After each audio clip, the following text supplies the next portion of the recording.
Welcome to the Women Who Code podcast. Today, I'm here to talk to you about the decision many engineers face, which is to enter management or not.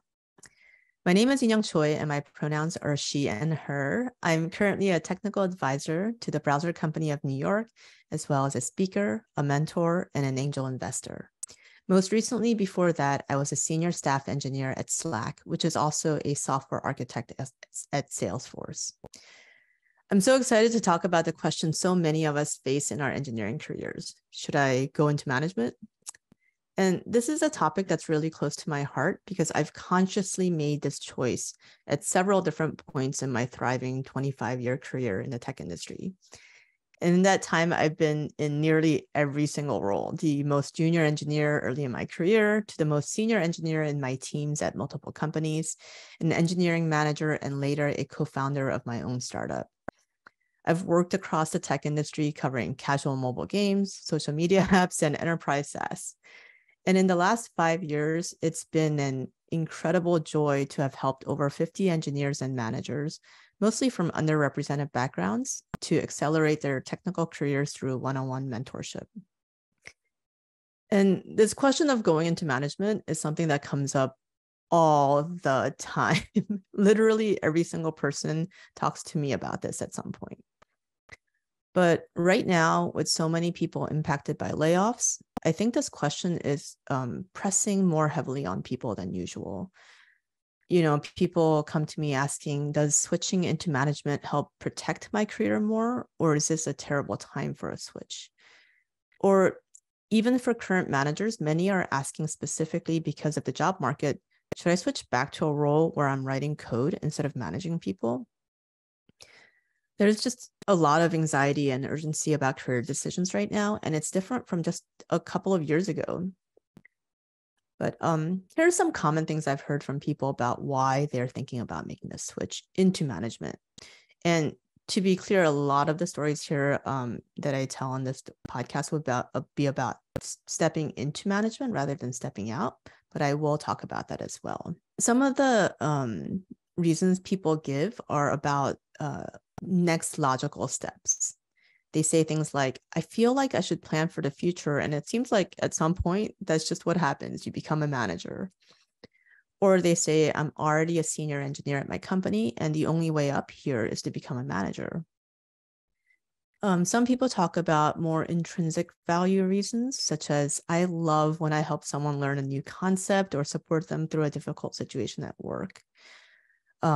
Some people say, I love helping organizing a group of people do a lot more and better together than they can as one. And one of my favorite managers said she just lit up when I asked her why she became a manager. And she said, I just love helping other people succeed. And I was like, oh, wonderful. And some other reasons that some people give are due to frustrations that they're feeling right now. They might say things like, I feel like I'm already doing my manager's job and I do it better than they do. Or I feel like I don't have any agency over team decisions. I'm just told what to do and I'm so tired of it. Maybe if I become a manager, I'll have a better say in what I do and what my team does. So do any of these sound familiar to you? I think at least some of them probably do. Now, here's some things people say when they know they're not ready to switch. I really like to create with my hands. I really love coding. I feel like I wouldn't get to do that as a manager. Some people say, I'm still learning how to be a good engineer and I want to get better at it before switching. And there's the funny because it's true reason. I don't want to spend all my time in meetings. I hate meetings. As engineers, we may have a tendency to want to make a list of pros and cons going into management and hope that the list will make it easy to decide. But with the people I've been helping, it's been much more helpful to talk through a slightly different perspective. I'll call this my management decision-making framework. There are 4 parts to it, each of which I will go into. The first part is looking at yourself, so looking within, especially at this specific moment in time. Second is looking at your leadership team, who you report to, who your management is. 3 is looking at the peers in your network or at your company, whether those are potential peer managers if you make the switch, or peer more senior engineers in your team or in your networks. 4 is looking at the team you will support if you decide to switch into management, whether it's at your own company or in a team you're interviewing at. Let's get into the first part, which is looking at yourself, looking within. What do you currently love about the work you do? What fills up your metaphorical cup? When I ask that question, I'm not saying specific things like running the Scrum meetings, which you might love, but you have to think about what about running the Scrum meetings do you love? Do you love helping your team understand what they should be working on, removing ambiguity so everyone can focus without distraction? What aspect of running a good Scrum meeting do you love? So when you dive into what things you love, I want you to sort of get at the deep reasons why you love those things. As another example, if you love to sit down and write code, what is it that you love about it? Is it the act of executing on something clearly defined, which it often isn't? Is it the thinking that is involved in untangling a difficult and unclearly defined problem to come up with something creative? Is it solving problems for your teammates or customers with the work you did? Think about the spans of your day when you feel energized or content. Think about the spans of your day when you feel tired, but in a good way, because you've put in good effort toward progress that you care about. And think about the times when you feel drained in that really bad way that you know is leading to burnout, when the time felt like a total waste, when you feel just like it just sucked all the energy out of you, when you know you could have been doing other and better things. Think about what skills you want to build. Sometimes that is informed by what your manager tells you you need to work on, but really think about, what do you value? Do you want to be better technically? Do you want to be better at communication? Do you see that you have some missing leadership skills and you sort of can see who you can become if you had those skills? So how can you build those toward those skills that you want? And I just want to make it clear here that those skills, whatever you want to build, are going to be useful whether you decide to go into management or whether you decide you want to go further in your technical engineering IC career. IC meaning individual contributor career, where you're writing code. So it's, it's not incompatible with either of those paths. And honestly, you might even be sure you want to go into management in a couple of years. But right now, for instance, if you want to focus on becoming a better technician, writing better code, then you can know that that's your long-term goal, but know that currently it's not what you want. So let's go into the second part, which is to look up at your manager team, at your leadership team. If you are thinking about making that transition, you likely have 2 different paths, and depends on your situation, which one is easier. Path 1 is that you might move into management in the company you already work for. Path 2 is that you apply for a management position in a new company. Given the current state of things, I would assume that path 1 is a little bit easier than path 2. There have been times when in the industry when I've heard from peers and from my networks that path 2 is easier. I don't think right now is that time. Both paths can be pretty hard, but it's fairly easy to evaluate path 1. So let's talk a little bit more about it. You most likely already know who your manager will be if you become a manager. It might be your current manager. You know if you respect your executive team and how they make decisions and how they communicate with the lower levels of the team. And if you're someone who's thinking about that transition because you're already doing your manager's job, or you find them to be a terrible manager to you, I want you to think about something. It may be completely obvious to you that you'll be a better manager than them, and your team will be way happier with you leading than they are with your current manager. But your manager will still be your manager. Are they currently bad at providing help or cover for your team? Do they give you vague and inactionable feedback that just feels bad? Do you find your one-on-ones frustrating and a waste of time? Are they less experienced or worse than you at management skills? So if your transition to management involves moving to a different team, then all those questions I asked might be moot. But actually, many people I've talked to who are moving into management or have moved into management, this was the situation they found themselves in. Your manager isn't going to be magically better because you also became a manager reporting to them. But when I say look up at the leadership team, it's not just about that manager. So even if your own manager isn't great, maybe you respect the other leaders in the company and you know there are people you can learn from and get advice from. Management is such a different set of skills than you are used to being good at, which is the technical skills. And having someone around you who can help you navigate that transition is so important. If you're interviewing into a new company to make the management transition, you're going to have less information, but you ask a lot of questions about how experienced the senior leadership team is, what your hiring manager's management philosophy is, how they grow managers under them, and what they expect of you.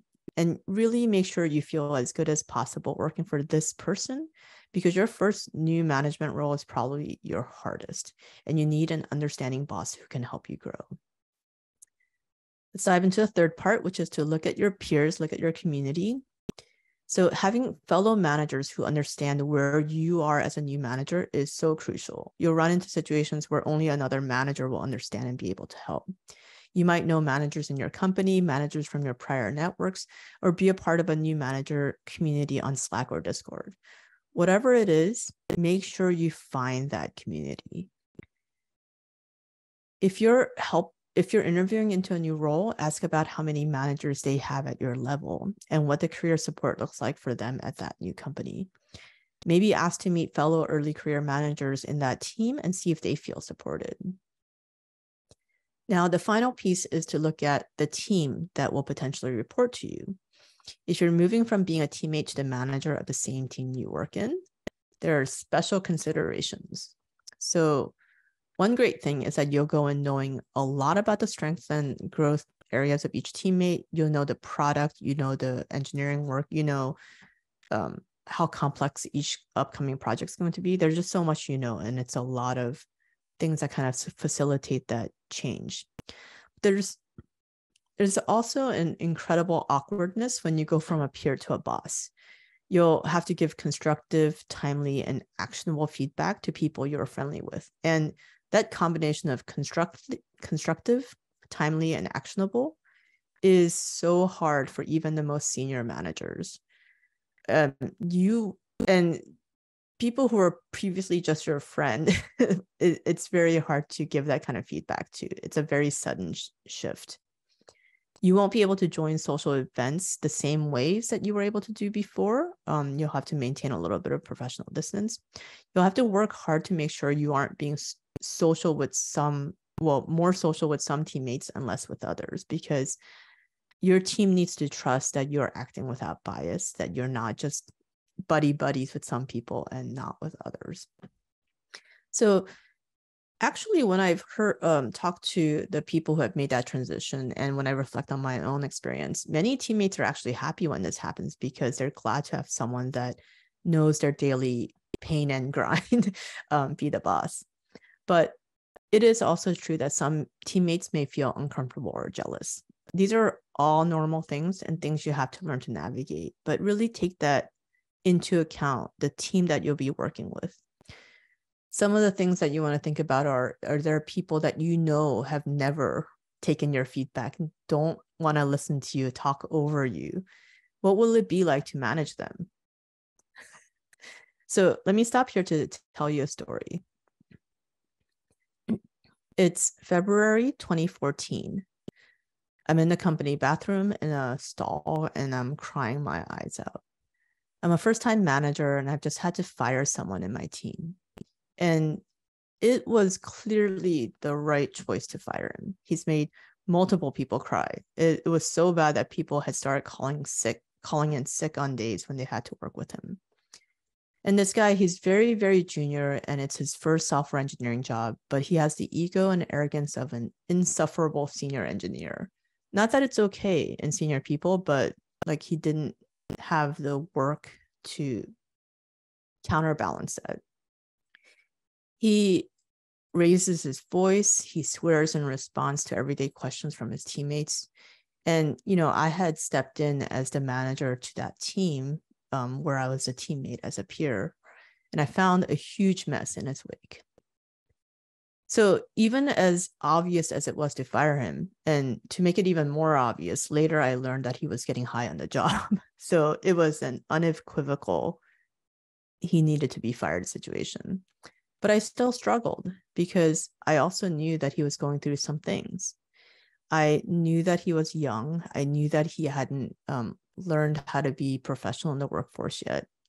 And I wondered if I was ruining his career before he's even had a chance to get started. Could I have steered him better? Did I fail him in my role as a manager? That day, I feel so alone. And I tell myself it's the right thing, but after 5 long months of HR fighting me every step of the way instead of supporting me, I just don't know. I tell my boss, who's the director, that I have to leave the office for the remainder of the day. My boss is a man who is much younger and far less experienced than me. He has been promoted much too quickly, and he thought that there actually were no problems with the employee I had to fire. But the problem was that my team hadn't trusted my boss enough to tell him about how bad things really were before I stepped in. So this boss, when I tell him I need to go home, he tells me that maybe I'm not cut out to be a manager. Maybe some people just can't handle it. I go home feeling utterly alone, and this is the worst I had ever felt in my professional career. A few months later, I leave that job. My journey is over. I guess this wasn't it. This being a manager just wasn't for me. Or so it felt like at the time. Why did I tell you this depressing story? Let's revisit the decision-making framework. So looking at myself, I had just come back from my second maternity leave, so things were already hectic. I had negotiated a 4 days a week schedule. I saw that my team was really dysfunctional when I had come back. That guy was hired when I was gone. I was helping to interview managers, and I just wasn't happy with any of the people we were interviewing. I don't think I even wanted to be a manager, but I was just really worried we'd get a bad manager since no one we interviewed was that good. And that's not the best reason to become a manager. If you can listen to that list, there's nothing where I wanted to grow a skill or like follow an ambition or a priority I had in myself. This is a huge glaring red flag. Looking at my leadership team, my boss was a former peer, and I knew he had less experience than me, both as an engineer and as a leader. And I was, able to see his entire management experience because it started at that company. He definitely did not have anything to teach me or know where I could find coaching or support to be a better manager. This was a red flag, but I hadn't even realized it at the time. I only thought about how I knew I could do that job. Looking to my peers, at the time, there were no other engineering managers, only 3 open recs for managers. And what happened was that 3 of us engineers were all becoming managers at the same time. This is a terrible, terrible scenario. They were great as peers, and we tried to support each other as much as we could, but none of us had any management experience. And like I said, we couldn't rely on our boss. This is another yellow flag, possibly a red flag. And then looking at my team. So this was a team I was already an engineer in. And so I knew going in that I'd have to manage that guy. The rest of the team was great. Most of them had even asked my boss to have me step in to be their manager. That was so flattering. And it was such a great green flag that almost everyone in my team was actively asking for me to manage them. But that one guy was a red flag. I just had no idea how hard HR and my own boss were going to fight me on firing him. Now, some of this isn't stuff I would have recognized in the moment, but really the truth is I hadn't even considered those things at all. Aside from my team wants me to lead them, and I don't want to have a bad manager. So again, no real evaluation of my circumstance or my own priorities. I do want to tell you another story though, and this one is about my friend Julie, who has given me permission to tell her story in her own words. As you hear her story of her first time management experience, try to think of her experience in terms of looking at yourself, your leadership, your peers, and your team. Here's her story. Because there was literally no one else to do it, I was given the opportunity to build out 3 teams. I hired my boss, my peer managers, all the ICs. I screened for values, collaboration skills, and mindset and desire. Technical merit took a passenger seat. I wasn't really forthcoming about that algorithm. If asked, of course I would tell them, but they didn't think to ask. They were seriously that busy. But I knew in my bones this experiment wouldn't fail. So much technical hiring unnecessarily weeds out the already marginalized. I wanted the marginalized and made sure they knew that I wanted them. After onboarding, the quote final exam was, what kind of engineer were we looking for? Do you see how you fit that vision? And if you ever forgot, how can we remind you? Enough time has passed for the newer team to start gelling. Mine had been established for a while, and holy shit, it's glorious. Rumor has it that my team is the most effective product dev team in the company, but I am not sure how one assesses that. 0 attrition for 1.5 years. Everyone loves to work with our devs. And more people are now reaching out to us to see how they can join or build teams like this. I can't wait to tell them. Moral: if you want to keep the status quo, never, ever, ever give power to a downtrodden Scorpio who's a living intersection of marginalization and has a big imagination. Moral 2, there is no viable excuse for a non-diverse, non-inclusive, non-equitable engineering team. So that's my friend Julie's story. I told this story because you can see the complete difference in circumstance and outcomes. And also so that you can see that there is a certain power that comes with going into management if the place and time are right. It's not just about leading a successful team, but making a difference in people's lives. When you go into management, there are a lot of unpleasant things, some of which I mentioned, but if you fight your way into rooms of power, you can change those rooms. I have another story. It's spring 2017. I've had to shut down my startup a couple of months ago with my spouse, who was my co-founder. I had to let people go, people who I care about, who worked alongside me on things we really, really believed in. I had to shut down a company that was the culmination of a dream that I never even knew I had in my heart. I lost my own money, the money of people who truly believed in us, and I had to look all of them in the eye. I have to look myself in the eyes. I didn't make the right decisions. I did my best, but my best resulted in failure. It affected the livelihood of my team. On the personal side, my father-in-law had been in a debilitating, life-threatening car accident not too long before that, and we were trying to figure out how to help him through this medical crisis. My dog, who had been with us most of my adult life, passed away that month as well. My kids can see me and I'm doing my best, but I'm a shell of a person. I had to climb out of this. I was lucky enough that we had some financial cushion to recover a bit before I had to find a new job. But I had to find a new job. As the software engineer in the couple, I had a much higher chance of quickly finding a new job than my spouse, a game designer, and the pressure was on me. At that point, I was applying to both IC and management roles. IC, again, meaning individual contributor, someone who's writing code. Ultimately, I decided to go the IC route, and it felt kind of like I was eating humble pie, after being a manager, after being a founder. And, I was still a founder who was writing code every day alongside my team, but it just felt bad. I knew people change from management to IC fairly often. I've seen people do it. But I definitely felt this sense of wounded pride about it. Nonetheless, I decided to turn the page to one where I am now an IC again. And why did I do that? I looked within myself. I was tired. I felt like I could barely be responsible enough for myself and my family. And how could I take on the responsibility of other people's careers who would rely on me? How could I be responsible for product and strategy decisions at a time when I couldn't trust any of my high-level decisions? Well, I made that decision to return to being an IC at that time, and I knew it wasn't a decision made out of joy, but it was out of fear and fatigue.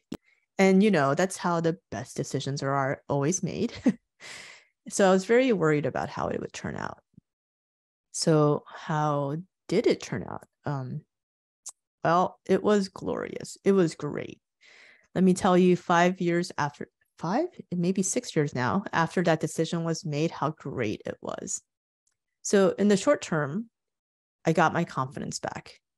I knew how to write code, execute, collaborate, facilitate, just get things done. I could lean on my strengths. And in so many ways, it felt like a vacation. I shipped huge business impacting projects. I shipped a product that even my mom was proud of, which is hard when you grow up, knowing that even an A was not good enough because it was not an A+. And I love solving technical problems. I love talking through architecture and helping people figure out how to break down a larger unscoped mess into a set of small scope tasks, of taking on the risk of unknowns, of finding audacious solutions to sticky user issues. I love being a software engineer. I love being a software engineer. I didn't used to love it, but I love it now. But mind you, I'm not that person who writes code in their spare time. I have kids, I have a family, I watch a lot of TV, I have hobbies. I don't do side projects. I don't have time or mental bandwidth or even interest. But I do love solving problems on the clock, and I love a meaty challenge that I can work with others to solve. So being able to lean on my IC skill sets meant that I had a lot of mental bandwidth to do a bunch of other stuff that had impact in different ways than when I was a manager and founder. I looked up and around and saw that I was in an environment where I could do a bunch of stuff that I valued, that is usually not valued, that I could learn from my manager and director, that the company appreciated the work I did. So my director, the best boss I ever had, she had created a team around me that was the most diverse I had worked in. Like, it was diverse in every way you can think of. We were actually mostly women in every part of the organization in our team. We had more women named Jessica in our team than white men when I joined. We were mostly people of color. We had veterans. We were from a diverse age range from early 20s to high 40s. Some of us were parents. Many of us were LGBTQIA. Some of us were non-neurotypical folks. Some of us had disabilities. We had boot camp grads, college dropouts, as well as the usual college grads. We had this incredible and excellent team with very little turnover for a long time under her. Our group put out incredible business impact numbers. And this is very similar to Julie's story. So under that director, under this incredible person that I respected, I worked on multiple projects where every single DRI, which is a directly responsible individual or lead, every single one sitting around the room making the decisions was a woman of color. I had never experienced that in the 20 years leading up to that in this industry. Under her, I experienced what it was to not feel that weight on my shoulders of being an only. I genuinely got to experience what it was to do my best work, unencumbered by the daily fight to be seen and heard and that death by 1,000 cuts. So what was the point of that story? I want you to see a future where you are that director, that VP, that CTO that creates that kind of team, where real belonging and real inclusion is celebrated, where entire teams of people have their lives impacted for the better. Could your switch into management bring you down this path? But also, I want you to think about that story so that you can envision being a high-level engineer and not a manager, like I got to be in our team. Because she created that space as a leader, I got to do so many things I care about. Hopefully this doesn't sound like bragging, but here's some extracurriculars that I got involved in. A lot of people call it glue work on top of shipping some satisfying projects. For all of these, I always tried to center the experiences of the underrepresented folks and always tried to create committees and working groups which put them or us front and center. So I started 2 recurring mentorship programs. Within the company, I mentored over 30 engineers focusing on women of color. I got involved in the program to hire folks post-incarceration, and I'm so proud of that work. I revamped the onboarding exercises for a large portion of engineering, so it accommodated people with different engineering backgrounds. I revamped the interview exercises to be less biased and to be more fair. I organized and participated in panels and conferences. I started a tech spec workshop. I organized offsites and social events and trying to make sure that we did things that were inclusive to people of different personalities and abilities. We started a casual lunch meetup for engineers. This was pre-COVID, so that new people could feel like they were pulled in immediately into the team and the culture. I held office hours to help people who are struggling in their work. And I met with the director and VPs of engineering leaders to talk to them about how they can do better and how they can advocate for less visible folks from marginalized backgrounds. And I wouldn't have had time to do all that if I were a manager. And like I said, in that opportunity, I looked within and I looked at the leadership around me and the peers around me and understood that this was a place where I could do these things. And for those reasons, I could be an IC and thrive.